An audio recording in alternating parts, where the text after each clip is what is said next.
안녕하십니까. 2024년 5월 8일 수요일 장애인 생활신문 미디어 생활 소리로 보는 뉴스 시작합니다. 오늘 소리로 보는 뉴스 하나. 장애인 고령화 추세지수 65세 이상 노인 20년 대비 4.4%포인트 늘어 만 19세 이상 만성질환 유병률 84.8%, 평균 2.5개의 질환하라. 월평균 소득 305만 8천 원, 전국 가구 평균 대비 63.3%에 불과. 복지부 2023 장애인 실태조사 결과 발표. 둘, 초, 중, 고 전공과 재학 중인 장애 학생 교육권 침해 심각. 전학, 홈스쿨링 권유받거나 정당한 편의 지원 거부당해. 셋, 인천시 올해 유니버셜 디자인 공중화장실 11곳 신축, 개축. 넷, 지하철역에 장애인 권리 스티커 붙인 전장현 무죄. 1심 법원 부착한 스티커 표지판 가리지 않아 안내 기능 저하됐다 보이지 않아. 다섯, 카카오맵 누구나 안전하게 방문할 수 있는 무장애 나눔길 지도 신규 제공. 무장애 나눔길 전체 경로, 위치, 총거리, 출입구 등의 정보 제공.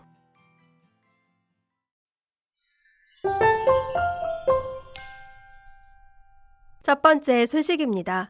대한민국의 고령화 사회 진입과 함께 장애노인도 지속적으로 증가하고 있는 것으로 나타났습니다. 보건복지부 장관 조규홍.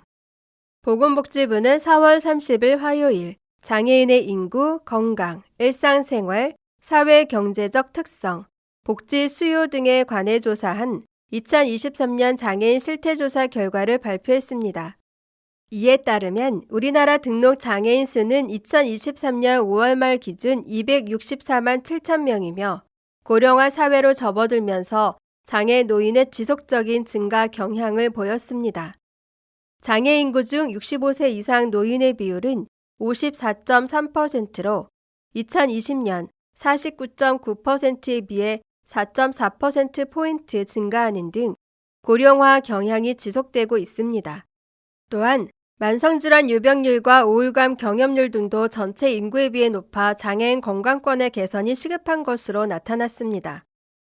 19세 이상 장애인 중 만성질환을 가지고 있는 경우는 84.8%이며 평균 2.5개의 만성질환을 보유하는 것으로 나타났습니다. 질환별로는 고혈압 49.3%, 이상지혈증 27.6%, 당뇨병 25.1%, 골관절염 23.3%, 만성통증 15.8% 등입니다. 특히 고혈압, 당뇨병 등 만성질환 유병률이 높은 경향을 보였습니다. 30세 이상 비교시 장애인은 고혈압 52.9%, 전체 인구 34.8%, 당뇨병 26.8%, 전체 인구 14.8%로 전체 인구보다 높았습니다. 장애인 중 현재 재활치료를 이용하는 경우는 23.7%로 특히 18세 미만 아동은 83.5%가 재활치료를 이용하고 있었습니다. 한편 장애인의 경제 상태 역시 전국 가구 평균에 비해 현저히 낮았으며 이를 장애인들 역시 인식하고 있는 것으로 나타났습니다. 장애인 가구의 월 평균 소득은 305만 8천 원, 월 평균 지출은 242만 6천 원으로 전국 가구 평균 2022년 4분기 월 평균 소득 483만 4천 원, 월 평균 지출 362만 5천 원과 비교했을 때 각각 63.3%, 66.9% 수준으로 나타났습니다. 장애인 가구의 소득원은 근로, 사업, 재산소득 71.9%, 공적 이전 소득, 국민기초생활보장급여, 장애인 연금 등 23.3%, 사적 이전 소득 4.6% 등으로 나타났습니다. 15세 이상 장애인 인구 대비 취업자 비율은 37.2%로 2020년 29.5%에 비해 높아졌으나 전체 인구의 취업자 비율 63.3%에 비해 여전히 낮은 수준이었습니다.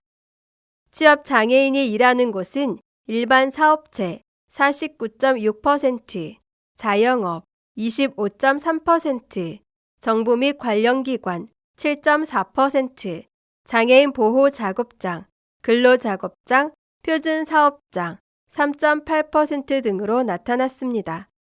취업장애인의 종사자 지위는 임시근로자 29.6%, 상용근로자 25.9%, 자영업자 24.3%, 일용근로자 18.0% 등으로 나타났습니다.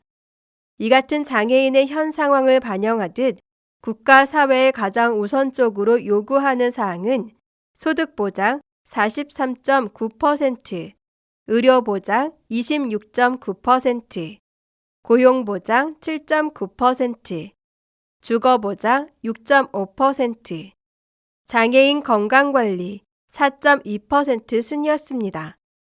2020년에 비해 소득보장과 의료보장은 감소한 반면 고용보장, 이동권보장, 보육교육보장, 장애인 인권보장, 장애인 건강관리 등 다양한 영역의 욕구가 높아져 장애인들의 욕구 변화를 알 수 있었습니다.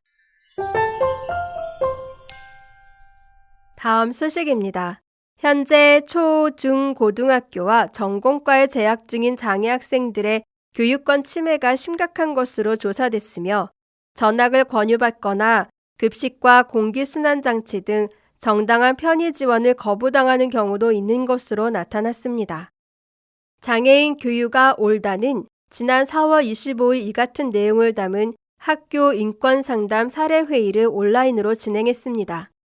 이날은 이혜영 활동가, 장애인 교육아 올다의 사회로 사례 발표 및 논의가 진행됐으며 사례회의에는 이미주 아올다 인권위원, 장애학생 부모, 교육지원청 인권위원, 심승현 아올다 인권위원, 특수교사, 함수연 아올다 인권위원, 전 특수교사, 이수연 아올다 인권위원, 법조 공익모임 나우, 장애인법연구회 변호사, 전국의 장애학생, 장애학생 부모, 교사, 일반교사 및 특수교사, 활동가 등 20여 명이 참여했습니다. 첫 번째 발표자로 나선 전승문 학부모, 경남지역 중학교는 뚜렛 증후군, 특장애, 학생의 교육권 문제에 대한 사례를 발표했습니다. 전승문 학부모는 학기 초 학교 관리자로부터 전학과 홈스쿨링 권유를 받아 뚜렛 장애가 있는 자녀를 학교에 등교시키기 어려운 상황이었다고 밝혔습니다. 이후 전승문 학부모는 특수교육 대상자 선정을 받기 위해 교육지원청 특수교육지원센터에 의뢰했으나 거절당해 교육청 민원 제기 등을 통해 특수교육 대상자 신청을 할 수 있게 됐고 학교 관리자로부터 사과도 받았다고 말했습니다. 하지만 이 모든 과정에서 학부모가 알아보고 면담하고 민원을 제기해야 하는 현실에 답답하고 화가 난다고 호소했습니다. 두 번째 발표자로 나선 땡땡땡 학부모, 경기 지역 고등학교는 건강장애 학생의 교육권 문제에 대한 사례를 발표했습니다. 건강장애로 인해 급식 지원과 공기순환 장치 등의 정당한 편의 지원과 특수학급 증설을 학교에 요청했지만 거부당했고 이에 교육청에 민원을 제기했지만 지원과 증설이 어렵다는 답변을 받았다고 밝혔습니다. 땡땡땡 학부모는 향후 건강장애 학생의 교육권이 보장받을 수 있도록 정당한 편의 지원 등에 대한 국가인권위원회 진정을 제기할 예정입니다.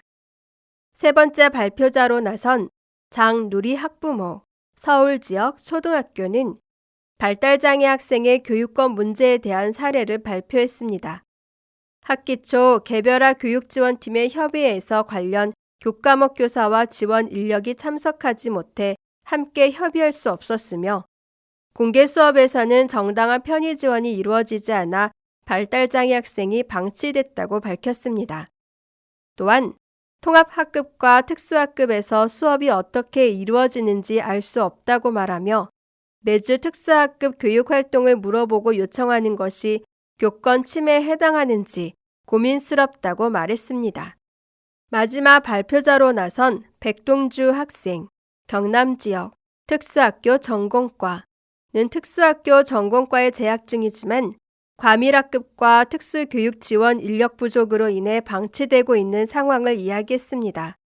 백동주 학생은 특수학교 전공과 학급 증설과 장애 유형을 고려한 학급 편성이 필요하고 특수교육 지원 인력을 늘려야 한다고 제안했습니다. 장애인 교육과 올다는 이번 학교 인권상담 사례회의에 접수된 초등학교, 중학교, 고등학교, 특수학교 전공과 과정에 재학 중인 발달장애 학생, 또래장애 학생, 건강장애 학생, 뇌병변 장애 학생의 사례를 지속적으로 지원할 예정입니다. 정책적으로 개선이 필요한 사항에 대해서는 새롭게 열리는 22대 국회의원들에게 정책을 제안할 계획이며 올해 학교 인권상담 사례를 수시로 접수하고 4회 이상 학교 인권상담 사례회의를 개최함으로써 함께 고민하고 대응해 장애 학생이 차별 없이 교육받을 권리를 보장받을 수 있도록 활동을 펼칠 계획입니다. 다음 소식입니다. 인천시는 올해 신축, 개축 예정인 공중화장실에 유니버셜 디자인을 적용해 누구나 안전하고 편리한 공중화장실 이용 환경 조성에 나선다고 5월 3일 밝혔습니다.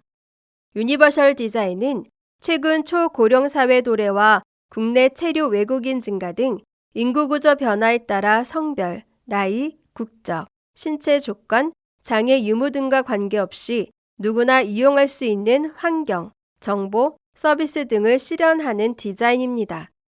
인천시는 2022년 시범 사업을 시작으로 2023년까지 신축, 개축 공중화장실 18개 개소에 유니버셜 디자인을 적용했습니다. 올해는 군 구비 포함 17억 원을 투입해 4개 군구, 강화군, 공진군, 중구, 남동구, 11개소 신축, 개축 공중화장실에 유니버셜 디자인과 인천시 표준 디자인을 의무 적용하고 488개소 유지관리 사업 대상 공중화장실에도 시설 정비 시 유니버셜 디자인 적용을 적극 권장할 계획입니다. 유니버셜 디자인을 적용하면 밖에서는 누구나 공중화장실임을 쉽게 알아볼 수 있는 대형 그림 문자, 안내 표지판이 설치됩니다. 또 화장실 내부에서는 누구나 쉽게 사용할 수 있도록 손잡이가 긴 수전, 개별 환기시설 등이 설치되며 대변기 등 화장실 설비를 한눈에 알 수 있는 점자 지도식 안내 표지판이 부착됩니다. 점자 지도식 안내 표지판은 시민 제안을 적극 수용했으며 공중 화장실 안내 표지판 등은 인천시 표준 디자인을 반영할 예정입니다. 특히 화장실 내부 조도가 확보된 조명과 함께 대변기 칸막이마다 비상벨을 2개 이상 의무 설치하고 화장실 외부에도 위급 상황임을 알릴 수 있는 경광등을 설치해 범죄나 부주의로 인한 사고 예방으로 안전한 환경을 확보합니다. 또한 영유아를 동반하는 경우에 필요한 높이가 다른 세면대, 벽면 바닥, 부착형 소변기도 법적 기준에 따라 함께 설치됩니다. 김찰수 환경국장은 공중화장실에 유니버셜 디자인을 적용해 모든 시민들이 안전하고 편리하게 이용할 수 있는 공간으로 자리매김할 수 있을 것이라며 시민들의 편의 및 복지 증진을 위해 유니버셜 디자인 사례들을 적극적으로 발굴해 확대 적용해 나가도록 하겠다고 말했습니다. 다음 소식입니다.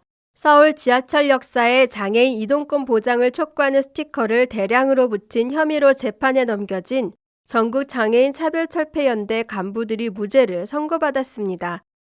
서울 서부지법 형사 6단독 지충현 판사는 5월 1일 폭력행위처벌법상 공동재물 손괴 혐의로 기소된 전국장애인 차별철폐연대 야 전장연의 박경석, 권달주 상임공동대표, 문예린 서울장애인 차별철폐연대 대표에게 무죄를 선고했습니다. 전장현은 지난해 2월 용산 대통령실 근처인 서울 지하철 4호선, 6호선, 삼각지역에 승강장 바닥과 벽에 장애인 예산과 이동권 확보를 요구하는 장애인 권리 스티커를 붙인 혐의, 폭력행위처벌법상 공동재물손괴 등으로 기소됐습니다. 당시 박경석 정장현 대표는 어떤 이들은 우리가 붙이는 스티커를 불법 부착물, 좀비 스티커라고 하지만 이것은 2001년 오이도역에서 장애인이 리프트를 타다 떨어져 사망한 이후 22년간 외쳐온 장애인 권리 스티커이고 공익광고라며 오세훈 서울시장은 과태료 부과보다 장애인의 이동권, 교육받을 권리, 지역사회에서 살 권리부터 먼저 보장해달라고 주장했습니다. 검찰은 박경석 대표에게 벌금 500만 원을 함께 기소된 권달주, 문예린 대표에게 각각 벌금 200만 원을 구형했습니다. 1심 재판부는 이들의 행위가 역사시설을 원래 목적대로 사용하는 데 큰 지장을 주지 않는다는 변호인 측의 주장을 받아들였습니다. 재판부는 부착된 스티커가 다소 접착력이 강하긴 해도 제거하는 데 현저히 곤란해 보이지 않는다. 스티커와 락커 스프레이를 제거하는 작업이 이루어질 동안에만 승객들이 이동하지 못했고 벽면에 부착된 스티커는 역산의 표지판을 가리지 않는 위치에 부착돼 안내 기능을 저해했다고도 보이지 않는다며 무죄를 선고했습니다. 다음 소식입니다. 카카오가 누구나 숲길을 안전하고 편리하게 이용할 수 있도록 돕습니다. 카카오 대표이사 정신아. 카카오는 모바일 지도 앱 카카오 맵에서 무장애 나눔길 지도를 새롭게 제공한다고 3일 밝혔습니다. 이는 지난 3월 산림청 한국산림복지진흥원과 무장애 나눔길 디지털 정보 제공을 위해 맺은 업무 협약의 일환으로 진행됐습니다. 무장애 나눔길은 숲속의 데크로드와 황토 포장길을 조성해 장애인, 임산부, 노약자 등 보행약자가 안전하게 숲을 이용할 수 있도록 한국산림복지진흥원에서 조성한 숲길입니다. 지도 웹에 전국 무장애 나눔길 정보가 추가된 것은 이번이 처음입니다. 카카오는 한국산림복지진흥원에서 구축한 전국 무장애 나눔길 정보를 바탕으로 카카오 맵에 전국 무장애 나눔길 113곳을 신규 추가했습니다. 카카오 맵에서 무장애 나눔길을 검색하면 전국에 위치한 113곳의 무장애 나눔길의 위치, 경로, 총 거리, 출입구 등의 이용 정보를 손쉽게 찾을 수 있습니다. 또한 누구나 편리하고 안전하게 방문하기 좋은 숲길 명소 탑10을 주제로 한 카카오맵 테마 지도를 지난 2일 공개했습니다. 이번 테마 지도에는 원시립을 체험할 수 있는 남이면 무장애 나눔길, 충남 금삼군, 트레킹 명소 사려이숲 무장애 나눔길, 제주 제주시, 산 정상까지 연결되어 있는 만수산 무장애 나눔길, 인천광역시 등 우수한 자연환경과 특색 있는 볼거리를 갖춘 10곳을 소개합니다. 프로젝트를 준비한 카카오 기메일 디지털 접근성 책임자 DAO는 무장애 나눔길의 디지털 정보 접근성을 높여 보행약자 누구나 편리하게 숲길을 이용할 수 있도록 돕고자 이번 서비스를 기획했다며 앞으로 한국산림복지진흥원과 함께 더 다양한 이용 정보를 제공하고 홍보를 강화하기 위해 다방면으로 협력할 계획이라고 말했습니다. 한편 카카오는 장애인의 디지털 접근성 강화를 위한 베리어 프리 이니셔티브 BARRIER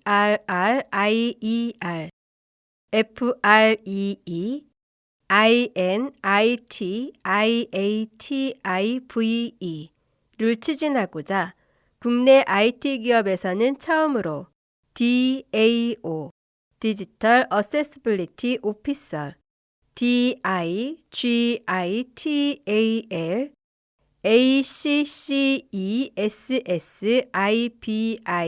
ACCESSIBILITY OFFICER 디지털 접근성 책임자를 선임한 바 있습니다. 카카오의 서비스의 접근성을 상시 파악하고 모두가 누리는 서비스를 만들기 위해 노력하고 있습니다.